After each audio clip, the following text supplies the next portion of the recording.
Okay. Okay, so real quick, and I'm going to jump right into this. So the Tanakh stands for Torah, Nevi'im meaning prophets, and Ketuvim meaning writings.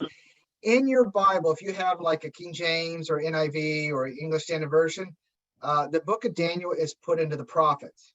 But in the Hebrew Bible, like the complete Jewish Bible, or the or anything that's written with a more of a Jewish, even if you just get a Jewish Bible, it's put with the writings. So along with Psalms, Job, Ruth, etc. Now, if you look at this, okay, so here I've got an example of a Tanakh where it's got in Daniel, and on one side it's English, the other side Hebrew. But the reality is, when it was written, the first 7 books are written in Aramaic, and the last 7 are written in Hebrew. So there's one of the few Old Testament things that are written in Aramaic, and this is one of them. So I was going to open that up to you. Why do you think, and there's a reason for it, Daniel didn't do that by mistake. He did it on purpose. Why are the first 7 books written in Aramaic and the next 7 written in Hebrew? You mean Genesis is written in Aramaic? No, Mom, you're not listening. Daniel. We're talking about the book of Daniel. Oh, you said books, you meant chapters. Okay. I think I heard books. Okay, that makes sense. The first 7 chapters are written in Aramaic, and the next 7 chapters are written in Hebrew. Why would Daniel do it that way? What was the language of Babylon? So they spoke a Chaldean tongue, but the common language of trade, starting with the Assyrians, was Aramaic. And so where the Chaldeans spoke a language, the Assyrians spoke Akkadian. The Aramaeans, though, however, and specifically the Phoenicians, spoke Aramaean or Aramaic. And the reason why the Phoenicians spoke Aramaic is they spread that language because it became the language of commerce. And that would last pretty much up to Antiochus Epiphanes. And then there would be a shift from Aramaic to a shift would make to Greek, and the Greek became the common language for a very long time, and then it would switch to Latin and eventually English. But the commercial language was Aramaic, and that's why it was written in. That's why when you see certain words show up in the Hebrew Bible and the Tanakh in Aramaic, there's a reason why it's placed in Aramaic and not done in Hebrew. And that's the question: why would the first 7 be in Aramaic and the next 7 not? Well, would it be because the first 7 are mainly dealing with Nebuchadnezzar and Darius, and then the rest of them are dealing with the visions given to Daniel? That's pretty much it. Yeah. So it's exactly right. And there's even one chapter. There's only one chapter in all of the Bible that's written by a non-Jewish person who is a believer in the Most High. And you find this in Daniel, and it's written by King Nebuchadnezzar. And we'll get to that here in a couple of chapters. Right. It's super interesting that would be written by him, but God allowed that to be put in there for a reason, and it's to teach us some things, how he works with the kings of the world. And so this week I saw in an article on Breitbart, it said, the kings of the earth are raging now, like Psalms chapter 2 is said. I don't know if you've ever read Psalms chapter 2, but Psalms chapter 2 deals with the kings of the earth raging against the Most High. And the guy who wrote this basically saying, we're seeing the kings of the earth rage against God at this point. And we've never seen globally something like that, like was written in Psalms chapter 2. Mm-hmm. So as I was studying this, there is a chiastic structure to the portions in Aramaic and the portions in Hebrew. Okay. So is anybody familiar with the Abba chiastic structure?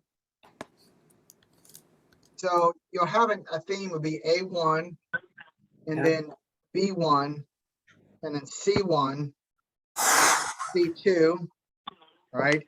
And then Mhm. B2, and then A1. So basically it's like an ABA. It's AA. Sometimes it's just A1, A2, B1, B2, and then it goes back the other direction. But it's a chiastic structure where the central theme will be in the middle, and the two at the outlying ends will be similar, and then these will be similar, and then this will be the main thing. Okay. So next chapter is, you'll see next chapter is, as an example, deals with Nebuchadnezzar and him losing his mind and all that. But in this one, we're dealing with being thrown in the being thrown in the furnace. And 2 chapters from now, we'll see him thrown in the lion's den. So those lion's den and furnace are parallelisms, where next week will be the central theme in chapter 4. Do you follow me on this? Yes. Okay.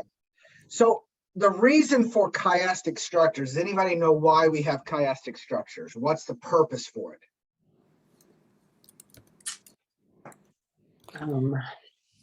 I don't know. Is it to highlight the most important section, I guess, the central whatever message that Yeah, you need to pay attention to the most? that's the central purpose, but it's also, there's one other thing that's super useful tool, is to allow you to see things that you weren't able to see in the plain script. I'll give an example. If you take the chiastic structure of Lot and his daughters and them in the cave and then getting him drunk and getting pregnant, right? We got that structure, right?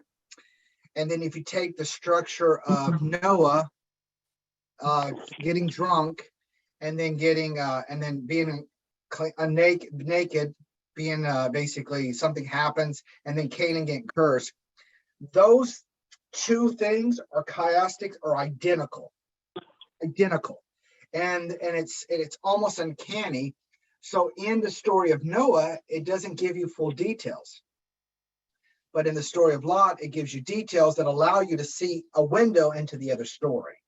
Okay, so there's an incestuous relationship in Lot's story that's very plain spoken, right? It's just straight up. But in the story with Noah, it's not plain spoken, even though we find out a grandson is cursed. Well, it's the chiastic structure that tells you exactly what happens. So that's why there's chiastic structures. It's, if there's a really tough theme to deal with, God does it this way. He allows you to search it out and find answers this way. Do you know how to spell that? Yeah.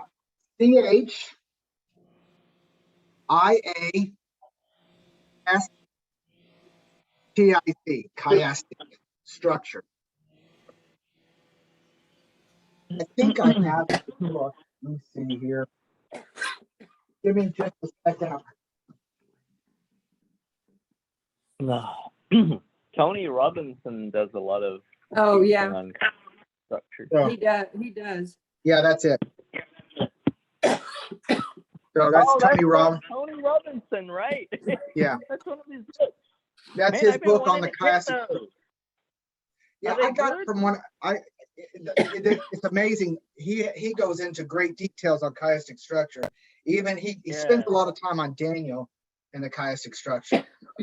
Oh, dude, so of all the teachers that have taught through Revelation, my goodness, Tony Robinson is probably the best I've seen ever, and he goes through it using his normal technique of exploring the chiastic structure. And man, he does an awesome job. Yeah, I've listened to part of that. So the advantage of this, so to answer the question, Mom, back to reason why, is it opens up the Bible so you can see things more plainly that were on purpose hidden for the average viewer. Okay. Okay.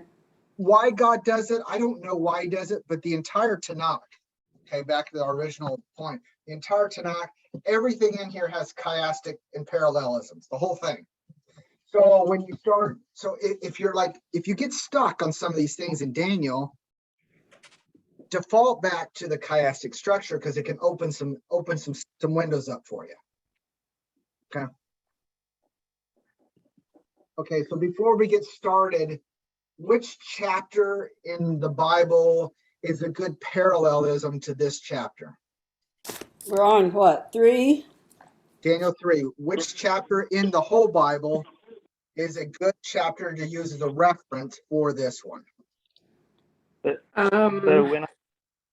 when I was looking at this, it gave me images of Revelation 13 of the beast, the idol that the beast sets up and makes everyone worship and bow down to lest they die. Yeah, that's it. That's it. Revelation 13 is great. And you see that the whole Revelation 13, the key goes to the very final end where you're dealing with, they won't let you buy and sell unless you follow the king, right? So the power of what he does in this chapter really resembles that. And it shows you that spirit behind this is not going away. It originates in Babylon. It's part of that mystery Babylon religion, is forcing people to worship and not giving them other options. That's perfect. And so when in scripture says, get out of my people, get out of Babylon, or get out of her, it's talking about this kind of stuff. Get out of her before you get trapped and you can't get out. Make sense? Same thing y'all were talking about earlier from Spain. Oh, and yeah. all those, because they weren't going to worship, they were either going to die or go away. Yeah. Yeah. All right. So since Joe's acquired us, he's going to start reading. So Joe, I was learning. you got verse 1 through 6. You want to go at it?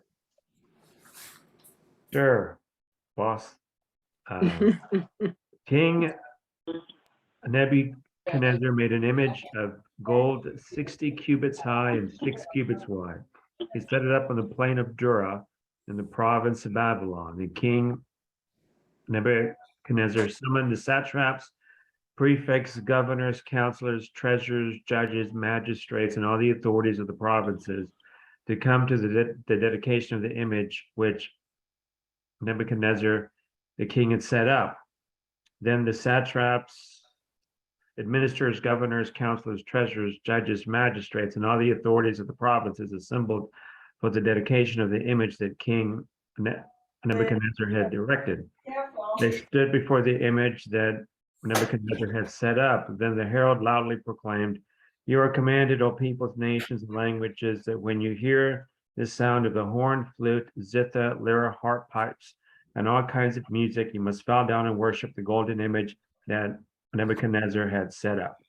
Whoever does not fall down and worship will that same hour be thrown into the midst of a furnace of blazing fire." So, Joe, how tall was this statue? 60 cubits. In feet. So, can you guys do me a favor? If you're not talking, just go ahead and mute out.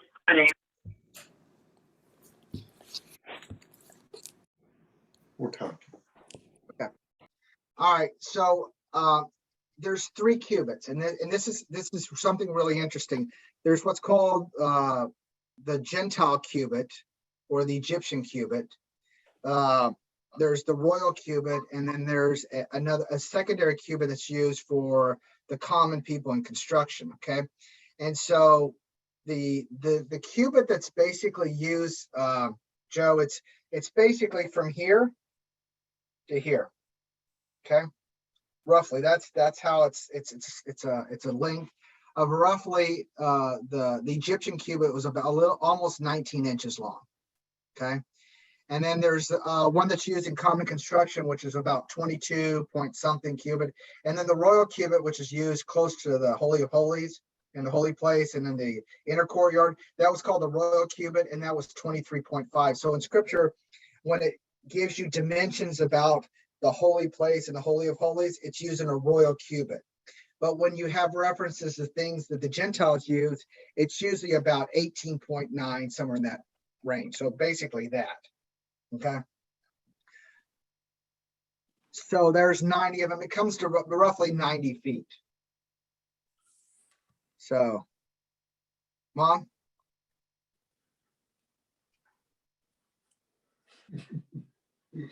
A skyscraper, I said.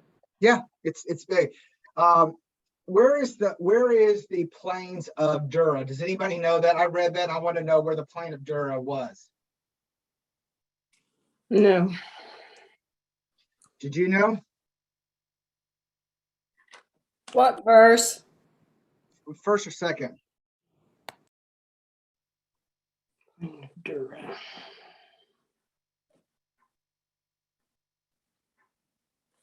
I see where it's at. Okay.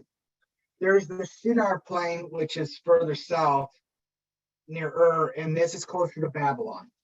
That's where it's at.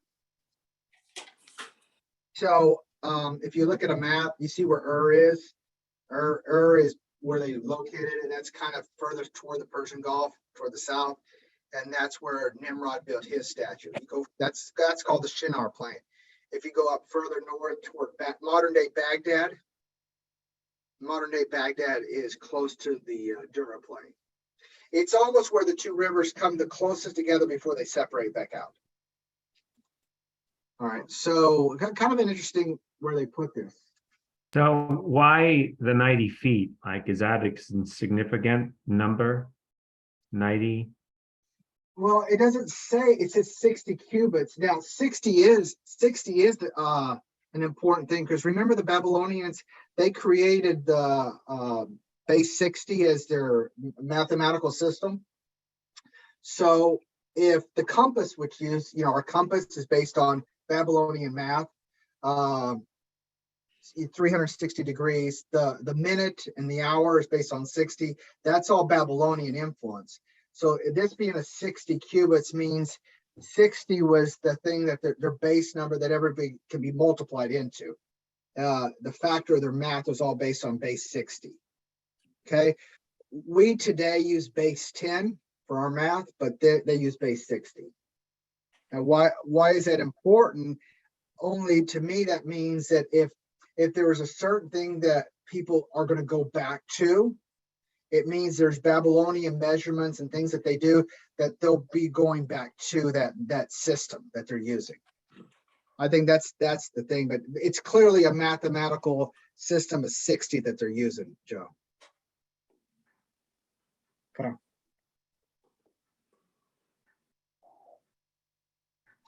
All right, can you read verse 5 again?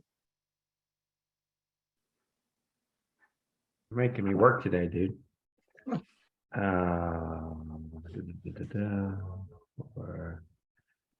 That when you hear the sound of the horn, flute, zither, lyra, harp, pipes, and all kinds of music, you must fall down and worship the golden image that King Nebuchadnezzar had set up. Okay. David, do you remember studying this when we went to Orlando? When were you there that year that Rico walked us through he walked us through how worship was done in the outer courtyard? I don't know if I was, but I don't remember. So there was a thing, what they would do is when they would do the Tamid offering in the morning, the first thing that happened is the musicians that would be they'd be on the steps right near the Nicanor gate.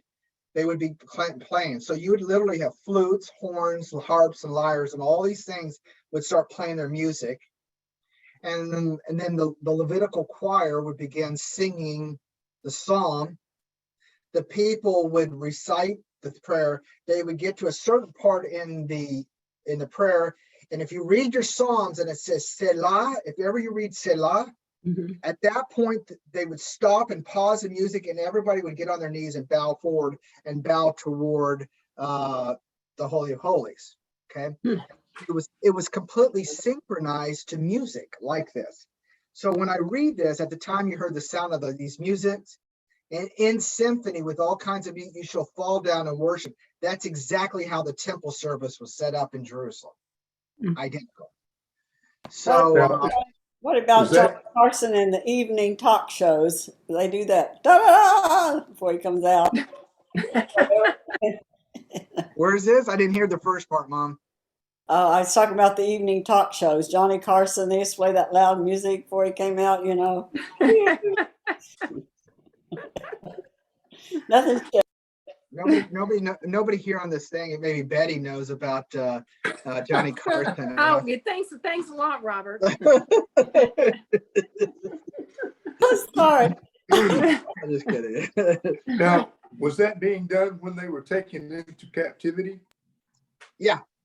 So before, they were still doing the same thing. Those who weren't taken into captivity, they were still, because the temple was still operating, so they were still doing it this way in the temple. Okay. Okay, so Betty, you want to read verse 7? Verse 7 again, and then we'll have you go on to up to verse 12. Let's start with 7. Let's repeat that again. Okay.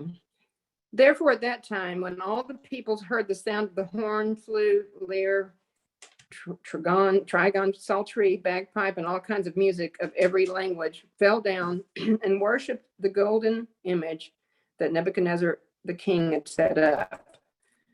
All right. For so this thing reason, was- at that time, Go ahead. okay, for this reason, at that time, certain Chaldeans came forward and brought charges against the Jews. They responded and said to Nebuchadnezzar the king, "O king, live forever. You, O king, have made a decree that every man who hears the sound of the horn, the flute, the lyre, the trigon, psaltery, and bagpipe, and all kinds of music is to fall down and worship the golden image. But whosoever does not fall down and worship shall be cast into the midst of a furnace of blazing fire. There are certain Jews whom you have appointed over the administration of the province of Babylon, namely Shadrach, Meshach, and Abednego. These men, O king, have disregarded you. They do not serve your gods or worship the golden image which you have set up." Let me keep going, or do you want to stop there? Let's stop right there. So have you ever been at a job where somebody's ratted you out to administration or to HR?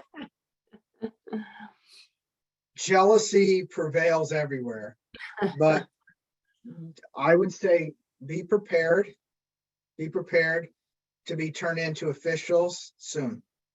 This stuff is going to start happening at levels you've never seen. I got friends in Europe that are saying that it's already happening in Europe when it comes to vaccines and things like that. It's this turning your neighbor over to the authorities is already beginning.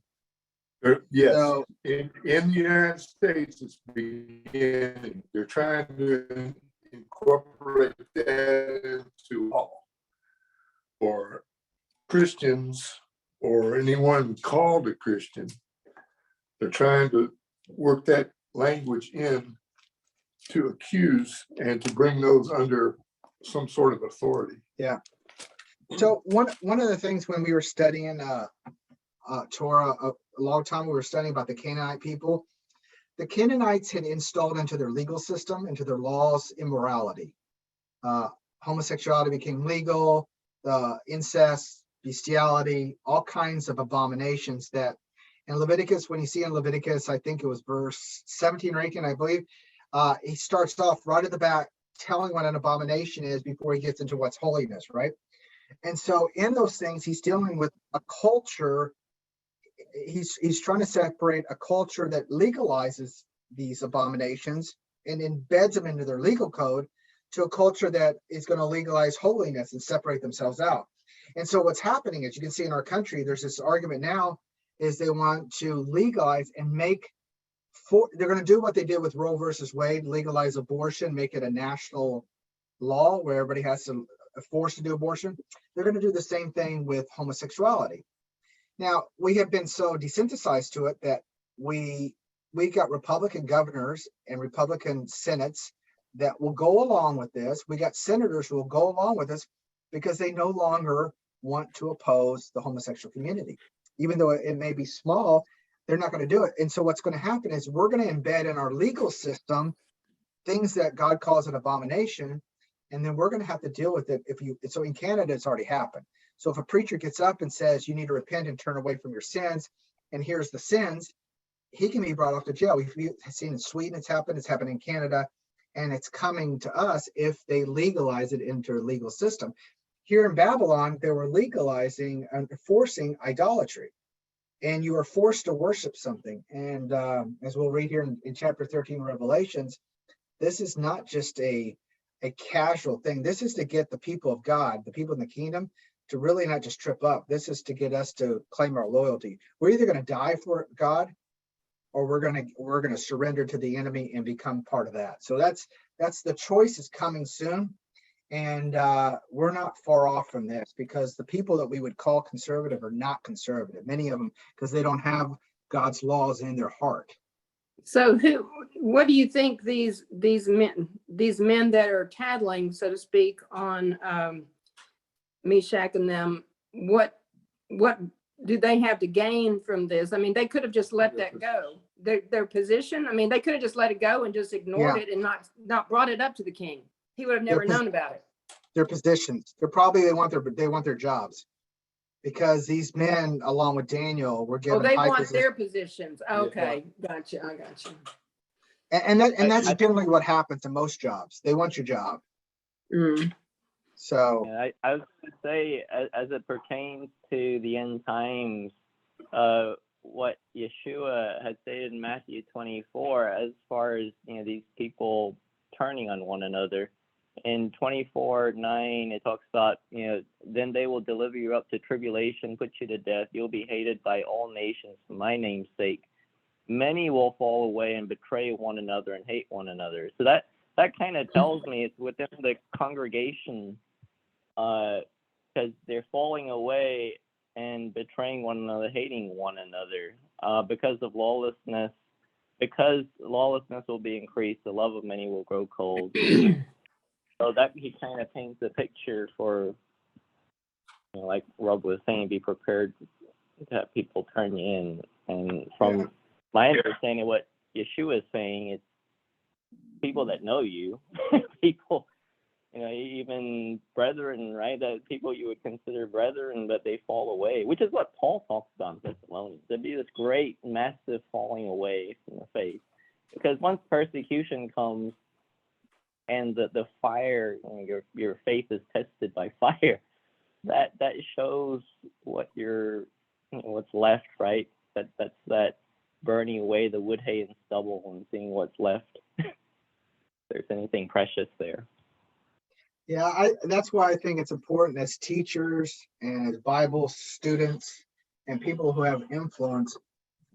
I think that's why it's important to have the end goal, teach the end goal. I always there's the book that I read years ago called Think and Grow Rich, and there's another one called 7 Habits of Highly Effective People. Anybody ever heard of those things? Mm-hmm. Well, in that second book, it says begin with the end in mind, and that's super important. Begin, if you're going to start believing in Messiah and following Yeshua as following Jesus as your Messiah, then you need to begin with the end in mind, not with what's my next step? What's my next step? What's my next step? That's how college kids go. They don't start their school with the end in mind. They start with what's going to happen next week. Well, if you don't have the end goal in your vision, there's no way you're gonna hang on for it. I mean, for example, how long did it take people to fall away in the wilderness? Weeks. I mean, they were rebelling within weeks after this huge body of water got separated. They walk through, they come out with tambourines and singing. The Egyptian army gets destroyed. Within a week, they're running out of water, and they're complaining and screaming and hollering. Right, within weeks, they lost the end goal, and it took them a couple years of what they did is when in building the tabernacle and organized them, got them focused on the end goal. That helped out tremendously. And I think that's. Oh, sorry, Rob. Sorry to cut you off. No, go ahead. What John was talking about today from Hebrews. It's from Hebrews 12. It says, Yeshua, the founder and perfecter of our faith, who for the joy that was set before him endured the cross, despising the shame, and is seated at the right hand of the throne of God. Exactly what you're saying, Rob. Keep the end in mind, you know. So he went through what he went through by focusing on the joy at the other side, at the other end. So here comes controversy. To some of us, it's not a controversial thing, but this is what strikes a chord, and to many people in believers in the church is when you start saying, okay, your identity is a Messiah because he's going to set up a king in the land and be king over the nations in the land and get them to focus on inheritance in the land, as opposed to going off to heaven with a room and a mansion. What we were kind of joking about earlier today. You're looking up in the sky to this philosophy, theology has been taught for so long, but people don't read scripture. It says the king is coming here to rule here, to give you an inheritance here, and then his father's going to come right behind him and build this massive, beautiful city here, right? Well, somewhere along the line, people got off and were looking up to going somewhere else. And as a result of that, they can't begin their salvation with the end in mind, because their salvation is focused on a philosophy or theology that's not really biblical. Well, I think a lot of people they think that they're going to go to heaven, but they eventually, the people I've talked to, think that they're going to come down with the New Jerusalem down to the earth, that they will eventually be on the earth, but they're going to go up to heaven for a while and come down to live and reign. That's what some of the people I know, that's what they believe. Some do. Can't hear you, Mom. I thought I unmuted. Well, you have to remember what Jesus said too, Robert, in John, in his last words, that he was going to prepare a place for him. Mhm. And a mansion is usually said a place, a room. So that is in our mind because that was what we teach and we learn. And I have to agree with you. There is a place where the dead are, that they're happy and they're refreshed. And we have too many people that have died and saw this place. So we can't just say they're off in oblivion sleeping or something. Right. For God, there's no time, for one thing. So we're looking at time here. But there are scriptures. You can't just blow away teaching there, I don't think, because I think there's scriptures that lead you to that understanding. There's also a lot of them, but more that pertain in the Old Testament, if you want to call whatever the Tanakh, that point that out, and a lot of them in the New Testament allude to it, but they're not that outstanding teaching in the New Testament as they are in the Old. Even in Revelation. And that's true. And so, okay, so that's a okay. So in the first century, the rabbinical thought, the Pharisaic thought, was a duality of the Godhead. They believed in the Father and the Son. In the first century, there's writings in the Dead Sea Scroll about it.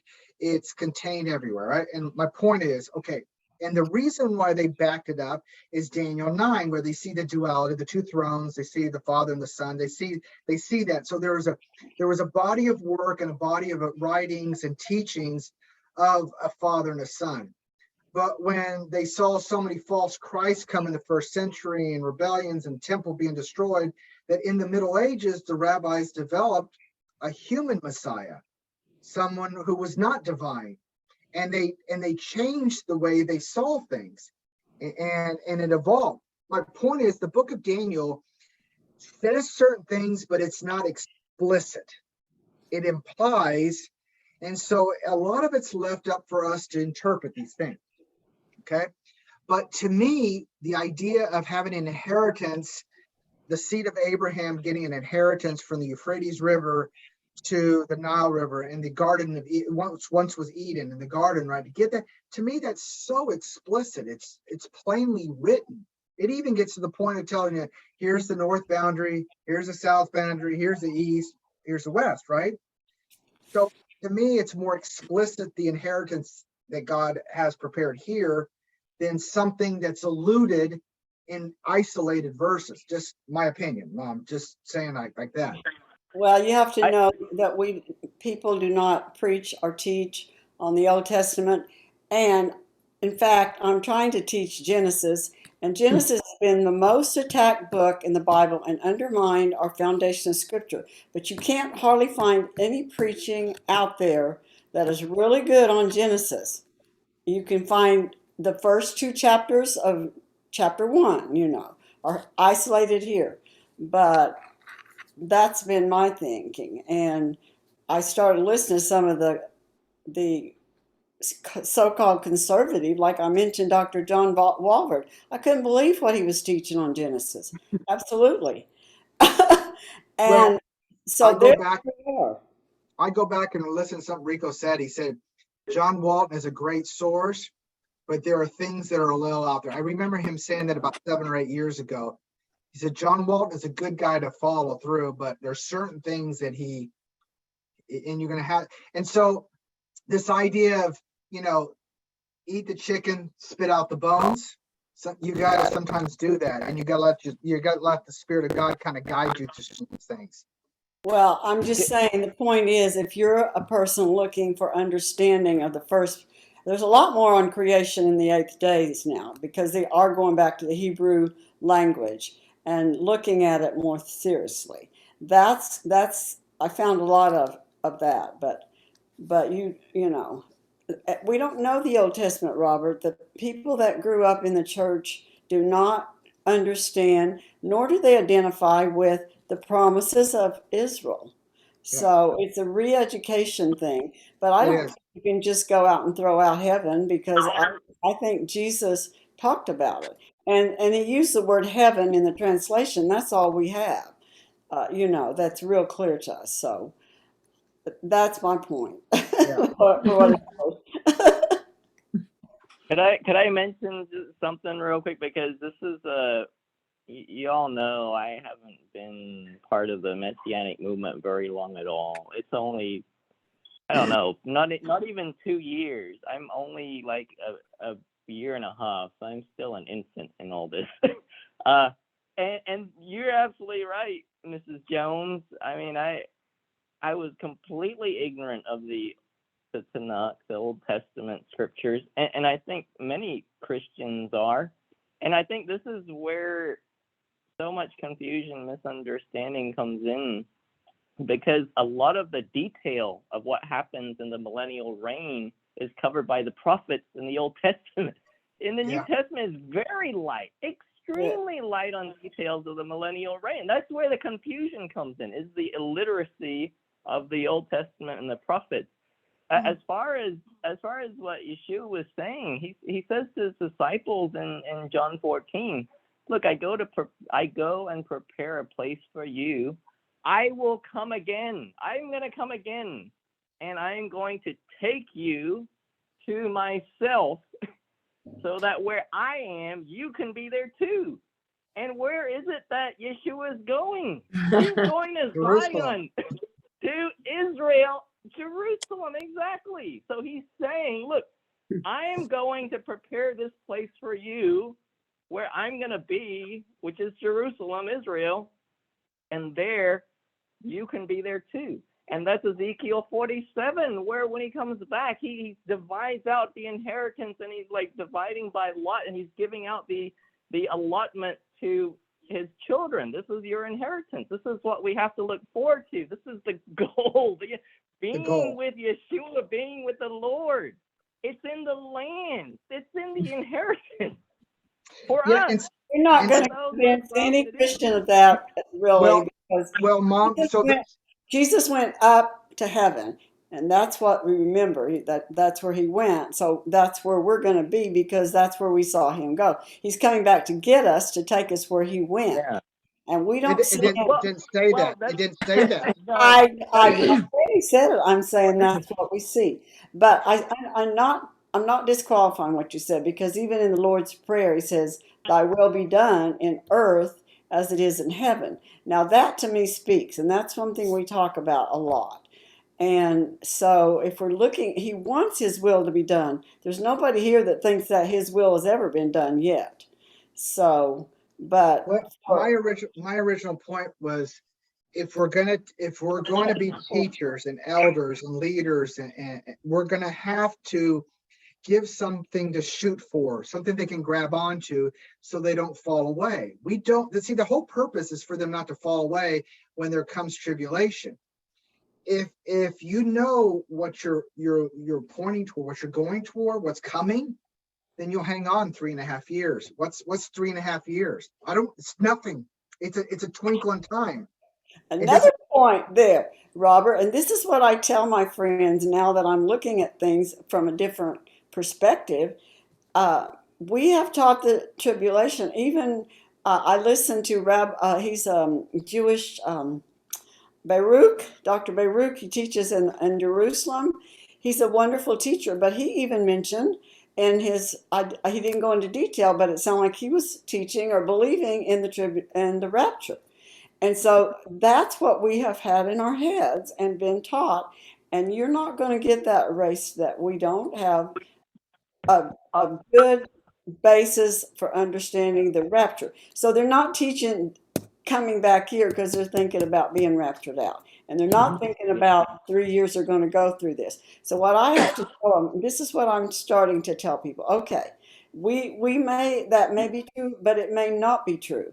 And if we do not start telling our kids that it may not be true, we're going to say, look, mother, you lied to me. So that's my concern.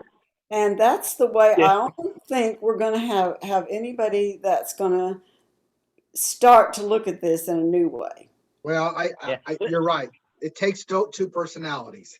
I'm going to tell you directly as it is, and I'm not going to mince words. And then you needed your softer touch. But the truth is, both are important, because Jeremiah said, stop listening, these prophets are lying to you. I'm telling you what God has spoken to me. They are lying to you. This city will be destroyed. So who do you listen to, Jeremiah, or all those prophets going, it's going to be great, we got a party coming? That's the thing you got to ask. I'd rather be like Jeremiah. We really didn't get far in Daniel today, but I know this is important because we are going to be teaching this. We still got 15 minutes. Go to a hardcore believer in the tribulation and just knock it right out. You can tell them the truth. I'm not saying you shouldn't, but when they have to think about it, you've got to say there's an awful lot of teachers, even Jewish teachers, teaching it.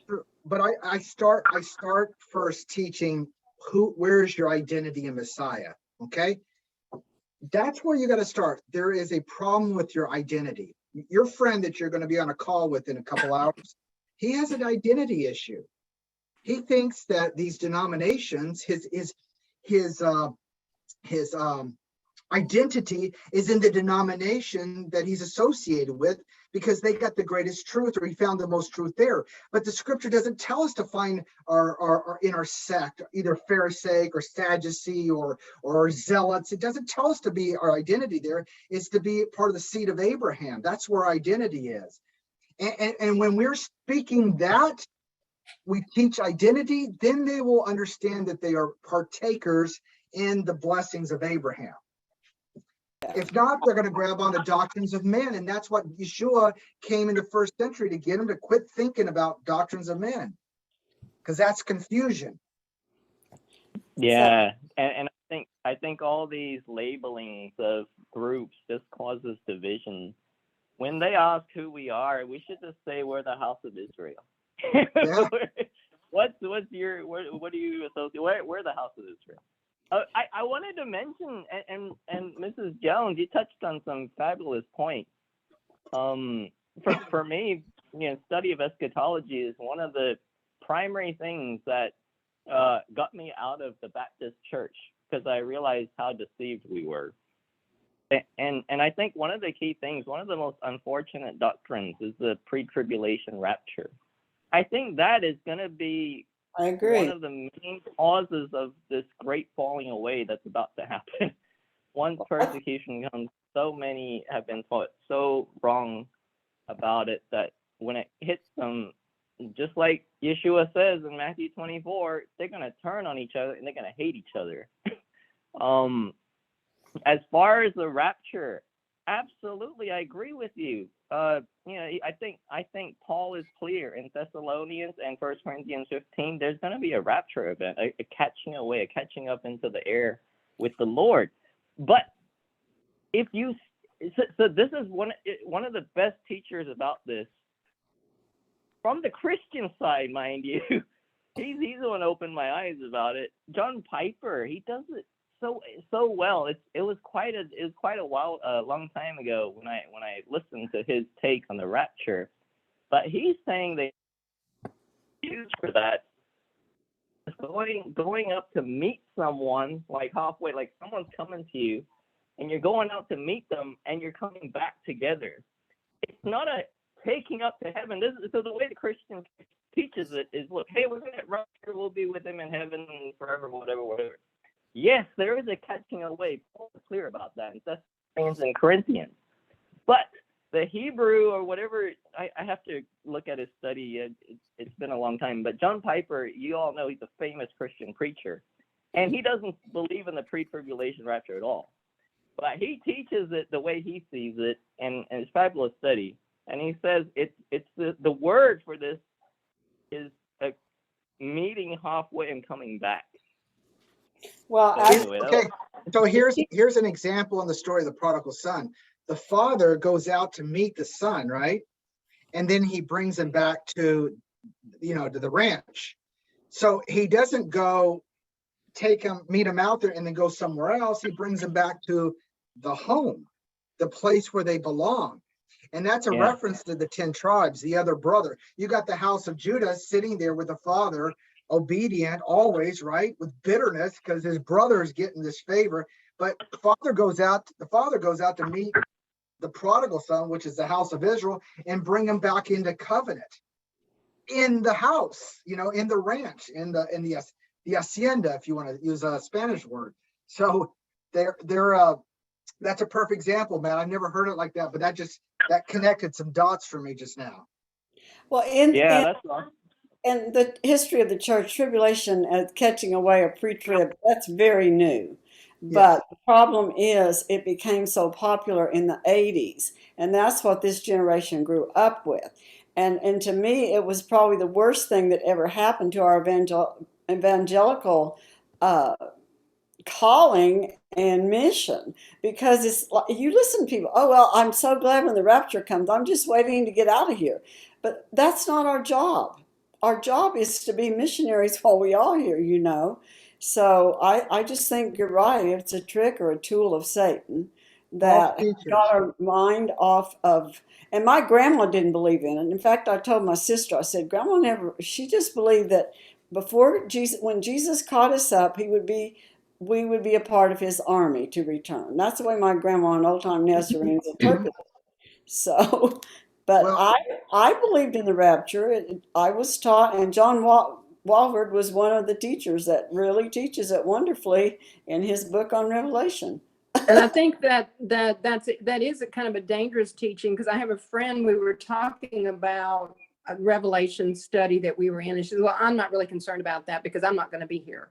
I'm going to be raptured up. So there's going to be this total surprise when they don't get raptured up and they have to go through, but they're not concerned about anything else. They're not willing to study anymore because they're not going to be here. They don't need to know that.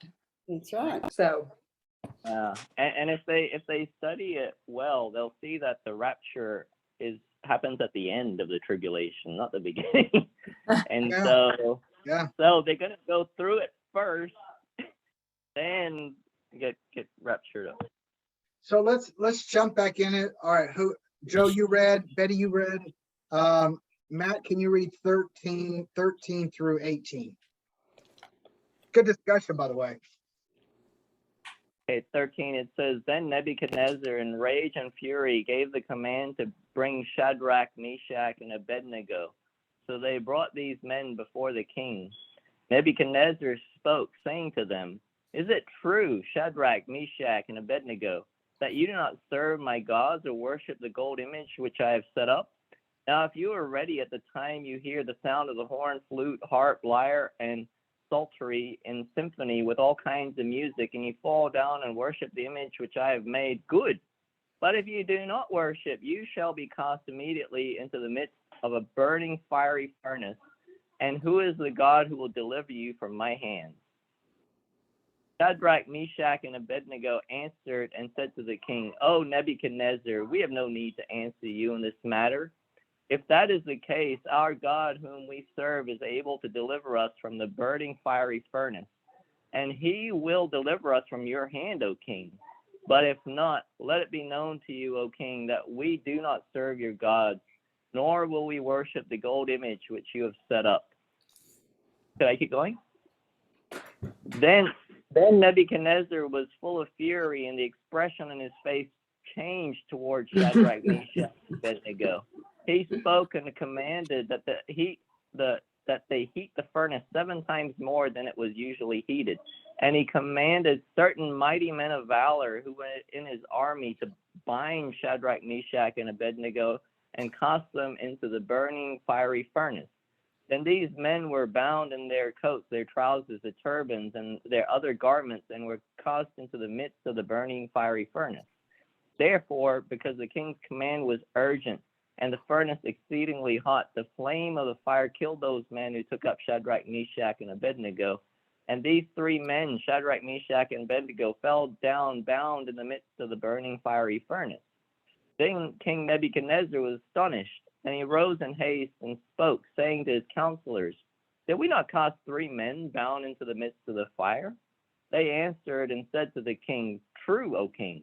Look, he answered, I see 4 men loose, walking in the midst of the fire, and they are not hurt. And the form of the 4th is like the Son of God. All right, stop right there. Okay, so this week I'll tell Mom about this. I did a little background study on Nebuchadnezzar, and if you take his first name, Nebuchadnezzar, it's the root there is Nebo, and so the god that he was named after was a god named Nebo. If you know anything about Nebo, when Moses was taken up to the mountain before he dies, and he tells him to look north, south, east, and west, that mountain was called Mount Nebo. And so these were the original Babylonian people worship. These were the new Babylonian people later on, right? But they worship the same Nebo. Now Nebo, from what I've read, is the son of God. Now hear this. Nebo's father was Marduk or Enlil, okay, which was in the pantheon of gods of the Babylonians. Enlil or Marduk was the father god, right? And Nebo was his son. So when his father went off to war and conquered different nations, Nebuchadnezzar was the firstborn, and he was made the high priest at the shrine of Nebo in the land of Ur in Urfa. And so he was the high priest as part of that religion, as part of it. And so everything was about being in part of that cultic worship of Nebo. And he's named after it. He becomes the high priest, and he associates the son of God with Nebo. But you're going to see his heart change here in a minute. So when he says, look, that looks like the son of God, some of your translation will say son of Elohim, or it'll have plural gods. Who has plural in their translation? I have it in mind. Yeah, so he is thinking Nebo. That's who he's thinking. Yeah, mine says the son of the gods. The gods. Yeah. That's who he's thinking about. And that's who he was named after. Now, but there's going to be a change before you start reading again. There's going to be a complete change of his heart right now. So keep going. I just want to get that little glimpse. Keep going. So verse 26, it says, Then Nebuchadnezzar went near the mouth of the burning fiery furnace and spoke, saying, Shadrach, Meshach, and Abednego, servants of the Most High God, come out and come here. Then Shadrach, Meshach, and Abednego came from the midst of the fire, and the satraps, administrators, governors, and the king's counselors gathered together. And they saw these men on whose bodies the fire had no power. The hair of their head was not singed, nor were their garments affected, and the smell of fire was not on them. Nebuchadnezzar spoke, saying, Blessed be the God of Shadrach, Meshach, and Abednego, who has sent his angel and delivered his servants who trusted in him. And they have frustrated the king's word and yielded their bodies that they should not serve nor worship any god except their own God. Therefore, I make a decree that any people, nation, or language which speaks anything amiss against the God of Shadrach, Meshach, and Abednego shall be cut in pieces, and their houses shall be made an ash heap, because there is no other God who can deliver like this.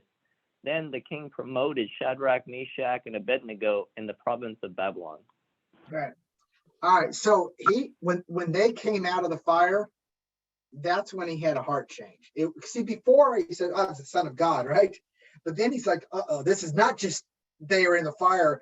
This is real. I'm not dreaming that there's 4 men in there. These men really were released by this angel, by this messenger." And notice he uses the angel of the Lord, or his angel. It says right here, just the Malachim or Malach. He uses the word Malach, which is interesting because we know that that's one of the names of Yeshua pre-incarnate, was the angel of the Lord. And so he's identifying who the fourth person in there. It's the Son of God. He's the angel of the Lord, of the Most High. This is really significant. A man who was brought up in a belief of a foreign God, who was named after that foreign God, was able to see clearly through his own baloney and see it's true God. You see what I'm saying? It's remarkable, because so many today would continue believing in their same lies of their gods, but he at least showed the ability to look past that. And I think that's pretty remarkable. Thing is, And he had so many opportunities and he did see it, but then he would go back into his false god, to worship a false god. He didn't have the something, whatever he needed to make that step out of his. He didn't have this group here teaching him Torah. See, if he had, he would have one of us would have said, "Let me show you Torah, Mr. Nebo." Well, he had a lot of opportunities. He just didn't. We don't know. Maybe he did at the end, after he turned into an ox eating grass. Yeah. All right, let's go to Revelations 13. Let's finish off here.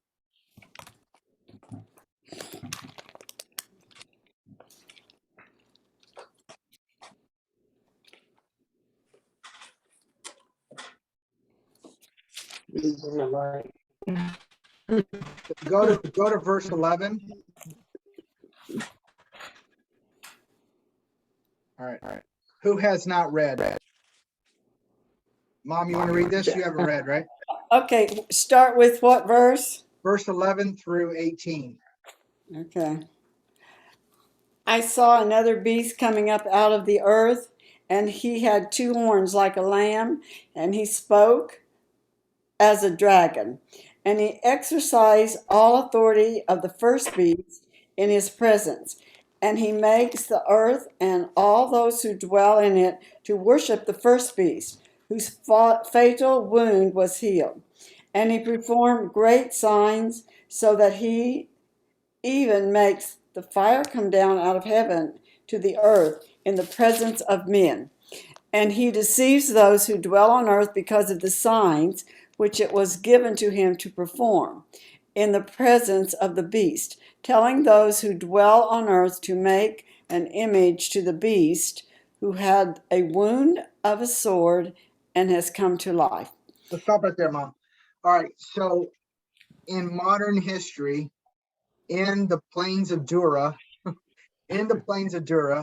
do we have a modern example of someone building a statue so high that people were forced to worship it in our lifetime, within the last 20 years? Oh, I was going to say, we have it in the Bible. We just read about it. In the last 20 years, do we have somebody who did this?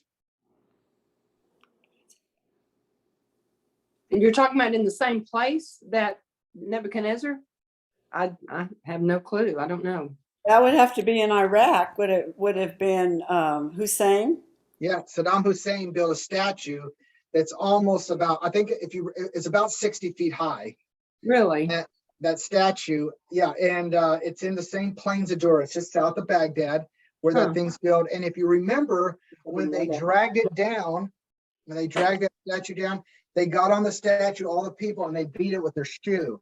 Now, obviously, the sandal wasn't going to do anything, but they were saying it was a curse. That was the ancient language. That means when you use your sandal, the sole of your shoe, that means you're placing a curse that you had dominion over him, that he was no longer. It's an honor shame statement, is what it is. So when It was after the war in Iraq with Bush. I remember now that they tore this down because they said he wanted to represent himself. yes, and he had people worship him, and he believed he was the reincarnation of Nebuchadnezzar. He used to tell people that. So the point is, the spirit is still well and alive. It's still alive, and it's still there, and it didn't go away. So if within the last 20 years we have an example of this story here is not far-fetched and not stretched out. It's going to happen again. So keep going. I'm sorry, Mom. Keep reading. Oh, no problem. And he provides that no one should be able to buy or to sell except to the one who has the mark, either the name of the beast or the number of his name. Here is wisdom. Let him who has understanding calculate the number of the beast, for the number is that of a man, and his number is 666. Now, I've been learning about the Hebrew language and numbers. Do you have something enlightenment on that number for us? Go ahead, Related Mom. to Go ahead. Go ahead. That's it. That's Go ahead and give us the wisdom what you've been reading on this about the number. I just learned that the letters mean numbers, and so you can add them up. So there's got to be what those they're words actually. So what is the word that is the word for 6? The letter for 6. Well, that's for man, right? Vav. Yeah, the Vav. The 6th letter in the alphabet. So you got Aleph, Bet, Gimel, Dalet, Hey, then Vav. Hey is the 5th letter, and Vav is the 6th letter. Okay. And Vav, I thought that was like a little mark. Yeah, the Vav is like a connector. It's like a nail or a stake, a hook. It has different representations. It's the most used letter in all of the Tanakh. Because they use it for and, right? You say and. Uh-huh. And today, so if you go and read in Genesis chapter 4, I'll give it to you in a second. Give me a second, I'll go to it. Hang on. So in Genesis 4. That's where that was Cain. Yeah. So now let me find it. The sin of Cain, murder of Abel. You go into that same scripture you brought up today about the mark? Yeah, so in verse 15, then the Lord said to him, no, not so. If anyone kills Cain, vengeance shall be taken on him sevenfold. And the Lord put a mark, okay? That word for mark is Aleph Vav Tav. Aleph, first letter of the alphabet, Vav being the 6th letter of the alphabet, and Tav being the last letter of the alphabet. It's pronounced in Hebrew, oath. It's pronounced in English, oath. So in Hebrew and English, it's it's pronounced exactly the same way. But ironically, the translators wrote in mark. But the word there is oath. So he says, and the Lord put an oath on Cain, a vow, like a vow, a V-O-W. I put his oath on it. But if you see it, there's a number associated with that word. It's associated with the mark. It's associated with it. There's letters that go with it. But the key is he made an oath with it. So when you go back to 666, you can't look at it from our numbering system. It doesn't mean anything. It has to do with the letters of the Hebrew alphabet. So when we're looking for a number 666 to be what we think is going to be on our heads, it's not going to be that. Yeah, let me give you the letters that possibly go. Okay, 666 in Hebrew. So Rob, are you looking?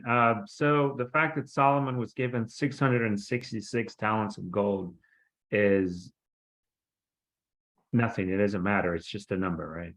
No, it does matter. It does matter.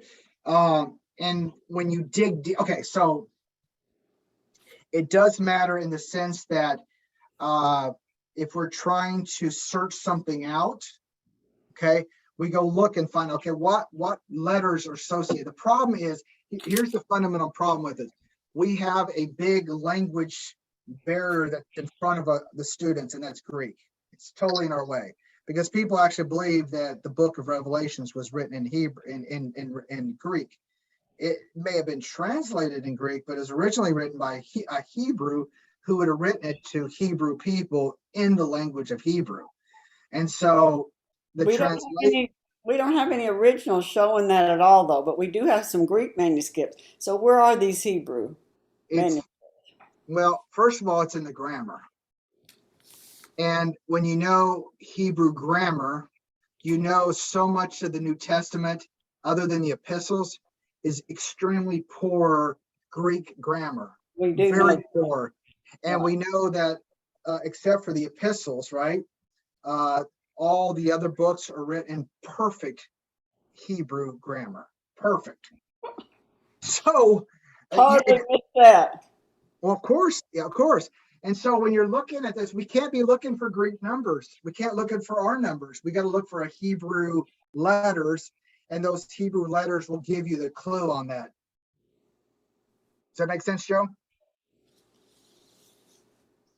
Well, yeah, I hear that. I get that part, but I was just curious what the metaphoric reason was why exactly was he given 666 talents of gold? Like, what's the significance of that number? I mean, it could have been 665 or 667. Was that deliberate?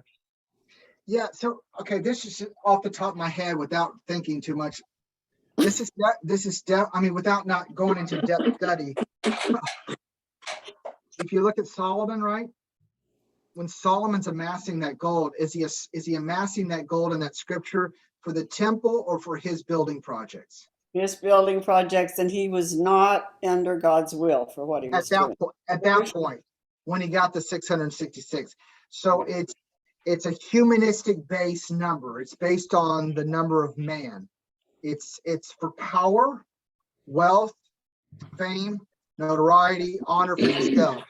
So the number, to me, the number is really based on pointing toward a man versus pointing toward God's power, right? That's, for example, an example of that was when Abram and Sarah are given new names. God takes a letter in his name and gives to both of them. They become Abraham, so they get it. And Sarai becomes Sarah. He gives them his number, the letter H, which is in Yehovah. It's in his name. He has it mentioned, listed twice. The Hey, okay. And so, if God is giving His Spirit to you, He's taking a letter and placing it in their name. He's giving His Spirit to them. But in the case of a number of man, where the Vav is, that's the spirit of the world as opposed to the Spirit of God. I think that's just off the top of my head. That's probably what makes sense, because that's the only time in Scripture it's actually mentioned that way. It's those two cases. Hey, can you all still see the meeting? My internet dropped, so y'all probably can't see me anymore. But the meeting's still going on, right, for you guys? Yes. Yeah. Are you still recording? Are you still recording? So that's the part that I don't know what it's gonna do now, because my Zoom crashed, and then I just realized that my internet is gone. Well, the record button is blinking red, so I don't know if that means anything. Okay, so then it's probably still recording. The problem is gonna be I don't know how I'm gonna stop the recording. or even end the meeting. But maybe Joe. I think Joe can do it. Or I Joe think and I Rob, think all both three of you us. are close. I think all three of us, Rob, me, and you. Yeah. So 'Cause one of y'all, if you could at the end, stop the recording and close out the meeting, 'cause I'm not gonna be able to do it. Okay. Well, our I power just- went out over here and just came back on. It's been off for about an hour and a half, I guess. And it just came back on. So I'm on my phone. I couldn't get on the computer. Yeah, I'm connected on the computer. My power is fine, but my internet just dropped. I have no internet right now. I'm Okay. connected with my phone to the audio. I wanted to mention, as far as 666, I don't know if you all have seen the Microsoft patent that was filed, the WO 2020-060606. No. Oh, you haven't heard? Oh my goodness. It was filed by Microsoft March of 2020, when the pandemic hit the whole world.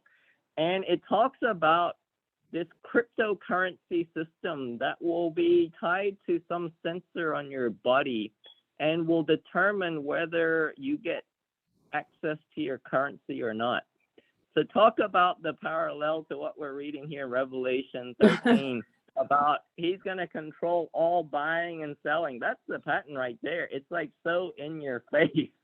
Yeah. You know, they even put the number 666 in it to tell you, hey, this is what it's going to be for, to control your buying and selling.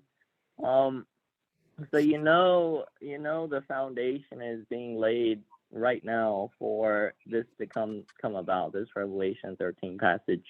And in my understanding and feeling, I don't think that time is too far off. Yeah, I did want to mention, just going back to the parallels between Daniel 3 and Revelation. You know, it talks about the furnace being turned up 7 times, and then we have this 7-year tribulation and 7 seals, 7 trumpets, 7 bowls. That seems to be a parallel. The other thing that I noticed, like at the end, you know, he tells everyone, hey, every people, tribe, nation, you know, no one can say anything bad about, you know, our Lord, the Lord of Shadrach, Meshach, and Abednego, because he's the true God.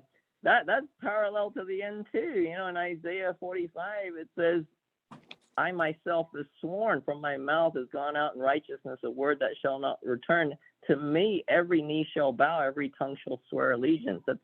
That's at the end, right, when he comes back. One question I have for you, Rob. They threw Shadrach, Meshach, and Abednego into the fiery furnace. We're not bowing down. I'm sure Daniel didn't bow down either, but he's not mentioned. Oh, he's a question. You had mentioned that. Yeah, so I spent a couple days reading about the different things. So it ranged from one, Daniel did, that's why he didn't get in trouble, and that was thrown out. The other one was because he was at a higher level in the administration, probably second or third in command, that he was allowed to not be under this, not bound to this, because he was so high up in the administration, kind of like a vice president or a secretary of state or something like that. So that was one. Well, the Chaldeans While didn't snitch on him. I wanted to get your take on this passage. So while I was trying to figure out what the significance of the 3 of them were, you know, and also this fire, because we know the Lord is called a refining fire. I came across Zechariah 13:8-9. It says, in the whole land declares the Lord, 2/3 shall be cut off and perish, and 1/3 shall be left alive. And I will put this third into the fire and refine them as one refines silver, and test them as gold is tested. They will call upon my name, and I will answer. I will say, they are my people, and they will say, the Lord is my God. I don't know. I was looking for references to refining fire, and I noticed that there's a third that will be left alive. It kind of reminds me of, you know, going through Revelation. You see many of the saints will be martyred. They'll be killed. But you have this small group that makes it through unscathed, this woman that flees to the wilderness. And it reminds me of that.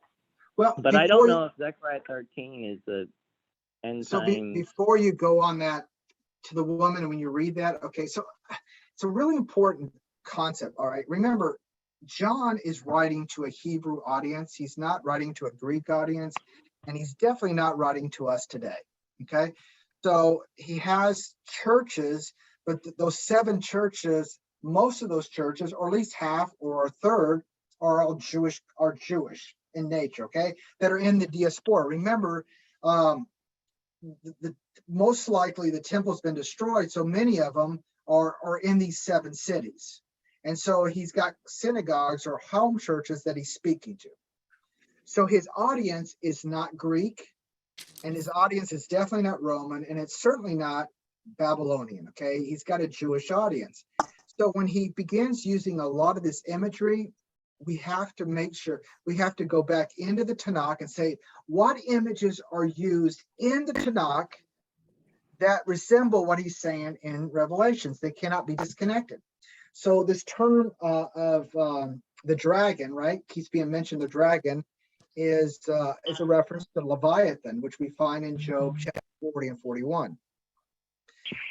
That's part of it. Now, the second part is when the water is he uses water, the enemy uses water to try to destroy, right? That's an ancient Near East context, that the God who controls the water controls everything. So when Yeshua's on that boat and he's sleeping and on the Sea of Galilee, and there's waves, and the apostles are freaking out thinking they're all going to drown, and he chastises and gets up, calms the wind. If you remember, from then on they believed. They say, this truly is the Son of God, because he has control over the winds and the water. After that, so when you go back to this, the God who controls water, i.e. Pharaoh crossing the Red Sea, and so many of these examples, that's the God who's in control. And that's why water, Satan tries to use water to destroy people. How he does it, I don't know. But what does God do? He says he opens up the earth and he swallows it up.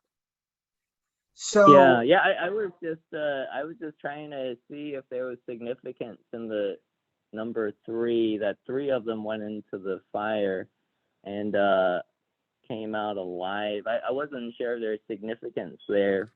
He does it knowing in that there Ezekiel were too. 4 of them. And so that's why I was wondering about that Zechariah passage, because it talks about a third going into this fire and coming out alive.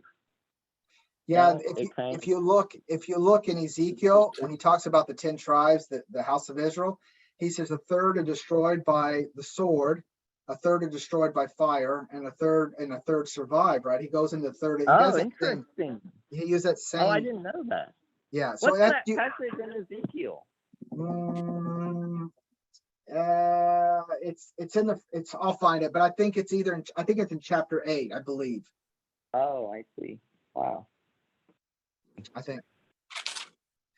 So I think if we can kind of in here, if we can spend a lot of time learning Hebrew concepts, context of the ancient Near East, the way the people thought in the 1st century or before that.